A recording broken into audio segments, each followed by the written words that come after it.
अस्सलाम वालेकुम, कैसे हैं आप लोग। Today is lecture number 14 critical discourse analysis. ये बहुत अच्छा है, आपकी इससे ना क्रिटिकल थिंकिंग की अप्रोच बहुत अच्छी हो जाती है। क्रिटिकल डिस्कोर्स एनालिसिस ये होता है कि जो आपको टेक्स्ट दिया जाता है आप उसको क्रिटिकली एनालाइज करते हैं। किस तरह करते हैं ये देखते हैं। Background: critical discourse analysis emerge from critical linguistics developed at the university of east Anglia in the 1970s. Key theorists are Norman Fairclough, Ruth Wodak, Tune Van Dijk, but many others, bringing together many approaches. ये critical discourse analysis जो है वो critical linguistics से निकला था, जिसमें बहुत ज़्यादा थियरिस्ट इन्वॉल्व थे। They share a common view of language as a means of social construction. Language both shapes and is shape by society. ये बड़ा इंपॉर्टेंट पॉइंट था। उनका ये मानना था कि लैंग्वेज ना सिर्फ सोसाइटी को शेप करती है बल्कि वो शेप्ड होती भी है। ठीक है, जैसे हम देखते हैं पहले कहा जाता था THOU, thou, thou are so lovely and beautiful. Thou का मतलब होता है यू। फिर आहिस्ता आहिस्ता लैंग्वेज सिंपल होती गई, अब इंग्लिश में आज यू का वर्ड यूज होता है। इसी तरीके से हमारी लैंग्वेज जो है वो सोसाइटी को शेप भी कर रही होती है और सोसाइटी लैंग्वेज को भी शेप कर रही होती है। अब आप देखें ना, कुछ ऐसे वर्ड्स हैं जो पहले बोले नहीं जाते थे, जैसे चवल वगैरह, इस तरह के वर्ड्स, ये चीज़ें अब आप देखें हमारी लैंग्वेज का ना सिर्फ हिस्सा बन चुकी हैं, सोसाइटी का हिस्सा बन गई हैं, बल्कि आपके जो टेलीविजन प्रोग्राम्स हैं उसके अंदर ये लैंग्वेज यूज़ हो रही होती है। तो वो यही बात कह रहे हैं कि क्रिटिकल डिस्कोर्स एनालिसिस जो होता है वो आपका सोसाइटी लैंग्वेज सोसाइटी को शो कर रही होती है, शेप लैंग्वेज का, सोसाइटी लैंग्वेज को शेप कर रही होती है। तो ये टू वे प्रोसेस होता है। सोशल कंस्ट्रक्शन इससे होती है। What is critical discourse analysis? According to Van Dijk, critical discourse analysis is a field that is concerned with studying and analyzing written and spoken text to reveal the discursive sources of power, dominance, inequality and बायस। अच्छा, असल चीज़ ये है कि critical discourse analysis basically आप study करते हैं, analyse करते हैं, रिटन स्पोकन वर्ड्स होते हैं उससे, कि किस तरीके से पावर स्ट्रक्चर को डील किया जा रहा है, इनइक्वालिटी और बायसनेस को ट्रीट किया जा रहा है। फॉर एग्जांपल आप देखें, पहले माजी के अंदर जो है वो किसी औरत को लिखने नहीं दिया जाता था, क्योंकि वो लिखेगी तो वो असल फीलिंग्स वो बताएगी कि उसके साथ क्या होता है। एक खातून थी, उनका नाम था इवेन। उन्होंने जॉर्ज इलियट का पेन नेम इस्तेमाल करके बड़े अच्छे नॉवेल्स लिखे। उनका मिल ऑन द फ्लॉर्स बहुत फेमस नॉवल है। तो मैरी वैंस उनका नाम था बेसिकली, लेकिन वो खातून थी।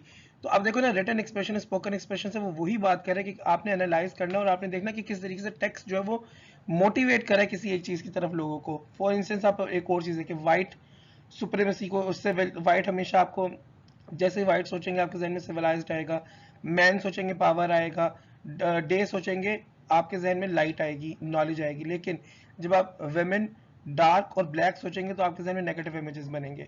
ठीक है, तो ये तरीका है। इसके ऊपर वो बात करें क्रिटिकल डिस्कोर्स एनालिसिस, उन्होंने ये देखा कि किस तरीके से टेक्स्ट से, रिटन से, ऑरल से हम अपनी सोसाइटी को शेप करते हैं, कि सोसाइटी में किस चीज़ को हमने पावर बैलेंस किस तरीके से, बायसनेस किस तरीके से हम इंट्रोड्यूस करते हैं। फॉर एग्जांपल मेरा दोस्त है, वो अक्सर कहता है, उसने एक दफ़ा मुझे बताया था, अब उसका थोड़ा मैं कहता हूँ ज़्यादा सोचता ना सोचा कर, पर वो कहता था कि मेरे बहनोई ने मुझे उसके यानी साले ने उनसे कहा कि तुम्हें अगर पैसे चाहिए तो मुझसे मांग लेना।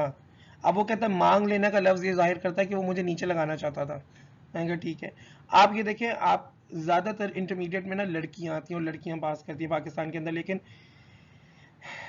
पार्ट वन और पार्ट टू की दोनों इंग्लिश की बुक्स मिला के सिर्फ आई थिंक एक चैप्टर है जो लड़की फीमेल राइटर ने लिखा, बाकी सारी की सारी चीज़ें जो है poems, short stories, essays, mister Chips, novel, सब कुछ मेल राइटर्स ने लिखा है। ये शो करता है कि आपकी सोसाइटी के अंदर स्ट्रक्चर कौन डोमिनेट कर रहा है, कौन पावर स्ट्रक्चर किसके पास है। It examines how these discursive sources are maintained and reproduced within specific social, political, and historical context. आप क्रिटिकल डिस्कोर्स एनालिसिस से ये क्या कहते हैं, देखते हैं कि किस तरीके से सोशल, पॉलिटिकल और हिस्टोरिकल कॉन्टेक्स्ट को चेंज किया जा रहा है। जैसे वेमेन जो होता है ना, वो कहते हैं वी मैन, उसके अलावा वो कहती है शी, ही के अंदर शी है, शी में भी ही है। तो वो ये वेमेन की यही बात है कि शी, ऐसा चीज शी के अंदर भी ही है। शी जो राइट करती है वो बेसिकली ही राइट कर रहा होता है उसकी फेट। वो यही बात है कि पावर स्ट्रक्चर जो चल रहे हैं ना, वो आपने देखना था कि सोशल, पॉलिटिकल, हिस्टोरिकल कॉन्टेक्स्ट या उनको भी किस तरीके से मेंटेन किया गया और पावर को यूटिलाइज किया गया है, ये एक्सप्लॉइट किया गया। Exploit would be better word. What is critical discourse analysis? Fairclough defines CDA as discursive analysis, which aims to explore often opaque relationships of causality and determination between discursive practices, events and texts, and wider social and cultural structures, relations and processes. अब वही वाली बात है कि आप text के अंदर देखते हैं कि रिलेशंस किस तरीके से मेंटेन हो रहे हैं, सोशल स्ट्रक्चर्स, प्रैक्टिसेस, कॉजुअलिटी किस तरीके से, कैजुअलिटी, कॉज एंड इफेक्ट का रिलेशन किस तरीके से आ रहा है। to investigate how such practices, events, and texts arise out of and are ideologically shaped by relations of power and struggles over power.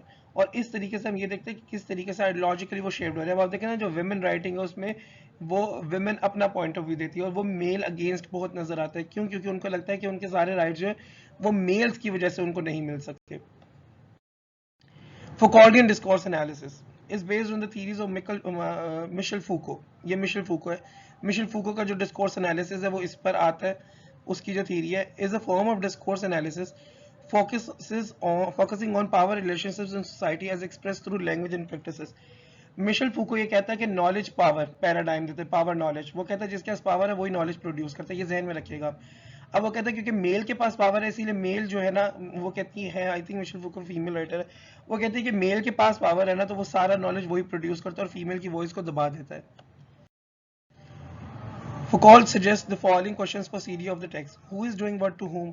आप ये देखें ना, कौन किसको क्या कर रहा है। Whose interest the text is serving? जो टेक्स्ट है वो किसके इंटरेस्ट को सर्व कर रहा है। How is the reader listener viewer position? किस तरीके से रीडर को पोजीशन किया गया है। हु और व्हाट इज इंक्लूडेड एक्सक्लूडेड? क्या इंक्लूड है, क्या एक्सक्लूड है। What power relationships are in play? कौन से पावर रिलेशनशिप्स जो है वो दिखाई जा रहे हैं। What ideology is at work? और कौन सी आइडियोलॉजी। फॉर एग्जाम्पल आप एक टेक्स्ट पढ़ते हैं उसमें आप देखते हैं कि मेल डोमिनेटेड है, फीमेल के कैरेक्टर्स जो है वो बहुत ज्यादा नेगेटिव दिखाए जा रहे हैं। रीडर्स की पोजीशन क्या है कि वो ये अंडरस्टैंड कर रहे हैं कि फीमेल्स जो है वो बड़ी नेगेटिव है।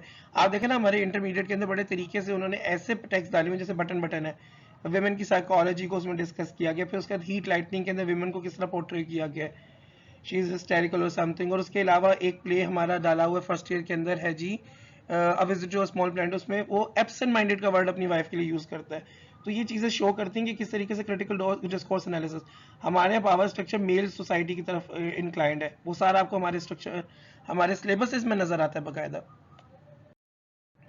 Linguistics versus CDA. Linguistics in general are concerned with the way in which language works and their interest is in language for its own sake, not language in context. Discourse analysis are concerned with the study of language in use, which also entails the context of meaning making and understanding. देखिए linguistic इस चीज से concern है कि language किस तरह काम करती है। सीडीए वाले इस चीज से कंसर्न है कि लैंग्वेज को इस्तेमाल आप किस तरीके से करते हैं, किस कॉन्टेक्स्ट में क्या बात करते हैं।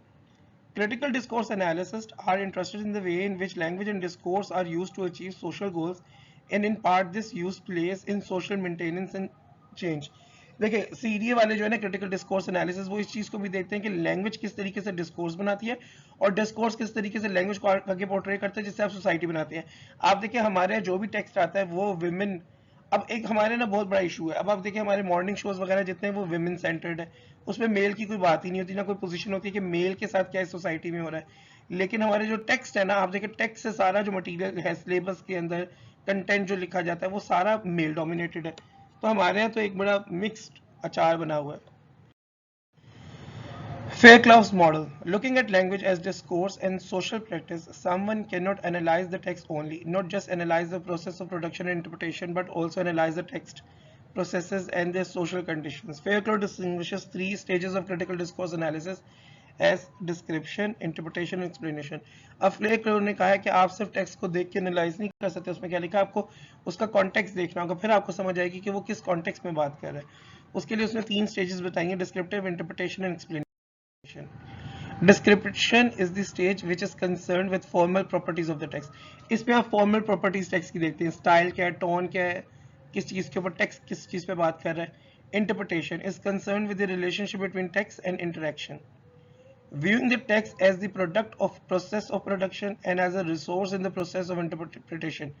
Interpretation में आप देखते हैं कि वो जो प्रोडक्ट है वो किस चीज से टेक्स्ट जो है उसका कॉन्टेक्स्ट क्या है, उसका इंटरेक्शन क्या है, वो आपका क्या मीनिंग प्रोड्यूस कर रहा है। Explanation is concerned with the relationship between interaction and social context with social determination of the process of production and interpretation and their social effects. अब एक्सप्लेनेशन जो है ना वो इंटरेक्शन को भी देखता है और सोशल कॉन्टेक्स्ट को भी देखता है। पहले डिस्क्रिप्शन में आपने सिर्फ टेक्स्ट देखा, इंटरप्रिटेशन में आपने टेक्स्ट और उसका इंटरेक्शन मीनिंग देखा, एक्सप्लेनेशन में आप सोशल कॉन्टेक्स्ट भी देख रहे हैं कि किस सोशल कॉन्टेक्स्ट में वो जो टेक्स्ट है वो प्रोड्यूस किया गया है। Fairclough's 3D model of discourse ये आपके सामने है। टेक्स्ट डिस्कर्सिव प्रैक्टिसेस होती हैं, प्रोडक्शन, डिस्ट्रीब्यूशन, कंजम्पशन और फिर social practice. Text This dimension involves the analysis of the language of text and includes features such as lexis, choice of words, grammar, use of passive as opposed to active, cohesion, use of conjunctions, solution things. आप इसमें stylistic जो features हैं उनके ऊपर जोर देते हैं, उसकी वर्ड्स वोकेबलरी देखते हैं, फिर ग्रामर सेंटेंसेस का यूज देखते हैं, कंजंक्शन सिनोनिम वगैरह देखते हैं कि किस मेल डोमिनेटेड यूज हो रहे हैं या कैसी लैंग्वेज यूज हुई है, ही हो रहा है यूज, शी हो रहा है या इम्पर्सनल वर्ड्स यूज किए हैं. फिर discursive practices. This refers to the process of text production, distribution and consumption in society. इसमें आप ये देखते हैं कि टेक्स्ट किस तरह प्रोड्यूस हो रहा है और किस तरह डिस्ट्रीब्यूट हो रहा है. Looking at discourse in this way means paying attention to intertextuality which links a text to other text. Intertextuality होती है एक टेक्स्ट दूसरे टेक्स्ट के बारे में कैसे बात कर रहा है. जैसे फॉर एग्जांपल एक टेक्स्ट है, वो दूसरे टेक्स्ट यानी विमेन का कोई लिखा हुआ टेक्स्ट उसके बारे में बड़े नेगेटिव पॉइंट्स दे रहा है, तो ये हम देखेंगे ये होता है intertextuality. And to its contents and discursivity when texts are made up of heterogeneous elements or various discourse types such as a mix of formal and informal language in newspaper articles. अच्छा, फिर इसको इतना गौर ना कीजिएगा, इस slide को बस समझने की कोशिश करें.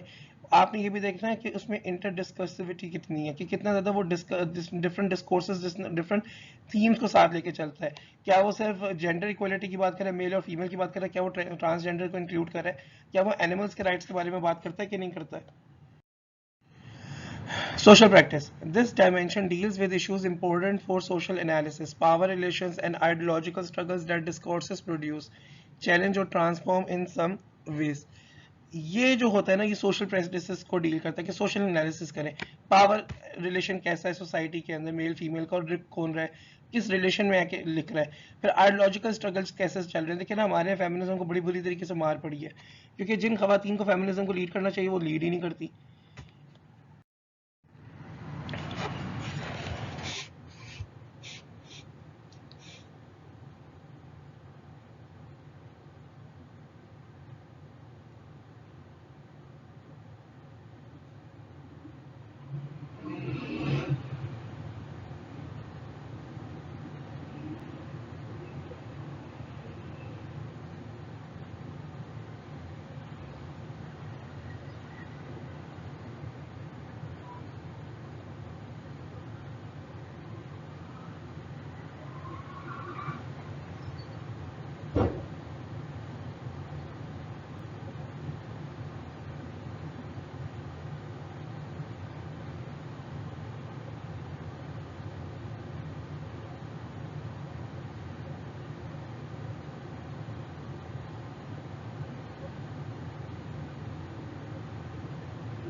An unusual community. The Amish live in Pennsylvania, USA. They came from Switzerland and Germany in the 18th century and lived together on farms. Although they live just 240 kilometers from New York City, their lifestyle hasn't really changed in the last 250 years.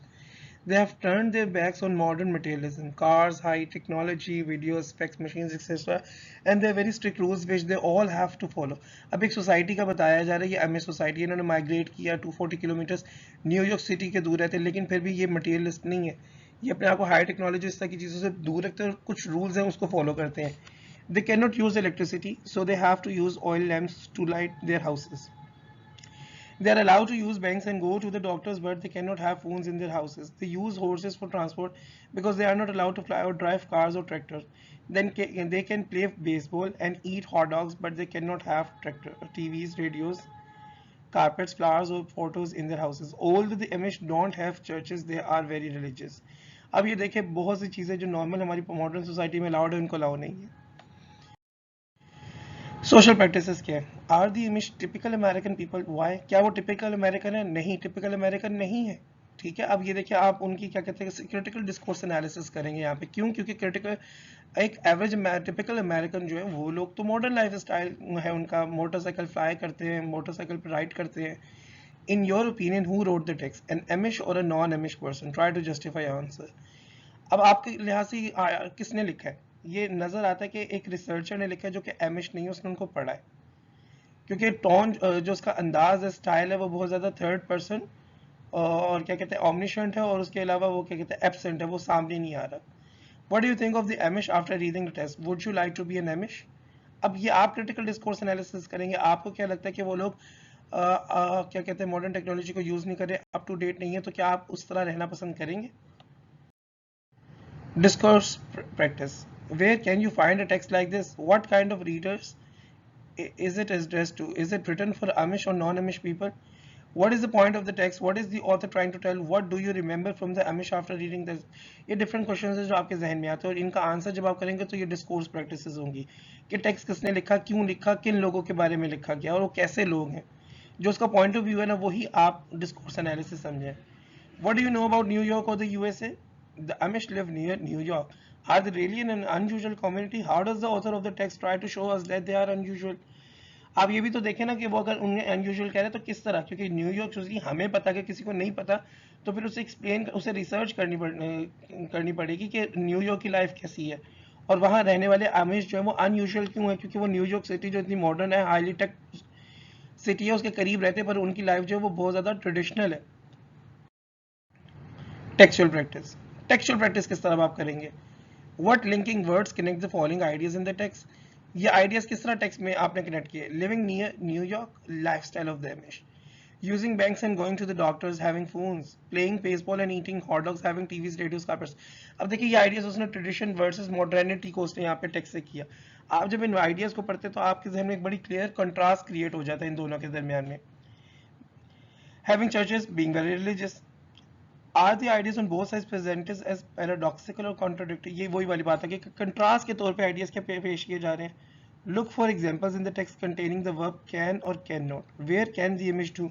What can the image do? What can the image not do? Next, look for examples containing the verbs have to and allow, expressing obligation. What are the image obliged to do? How often do you have the same symbol in both columns? What conclusions can you make? Key critical discourse analysis text क्या है? क्या words को देखे, क्या words हैं, क्या ideas words convey कर रहे हैं? This brief analytical model shows that CDA tools can be used to take an in-depth look at the language. CDA exposes the underlying ideologies, objectives, and personal interests described in print media and electronic media. It demonstrates that how writers and speakers manipulate language and use it for their own purposes. Critical discourse analysis का purpose ये होता है कि ये देखा जाए text किस तरीके से आइडियाज, ओपिनियंस को शेप कर रहा है, और किस तरीके से लैंग्वेज यूज करके आप सोसाइटी में चेंज ला सकते हैं. असल चीज़ है कि जिसके पास क्या कहते हैं पावर है, वही नॉलेज को फ्रेम करता है, और सीडी उसी चीज़ को चेक करता है. चले, अपना ख्याल रखिएगा. अल्लाह हाफिज़.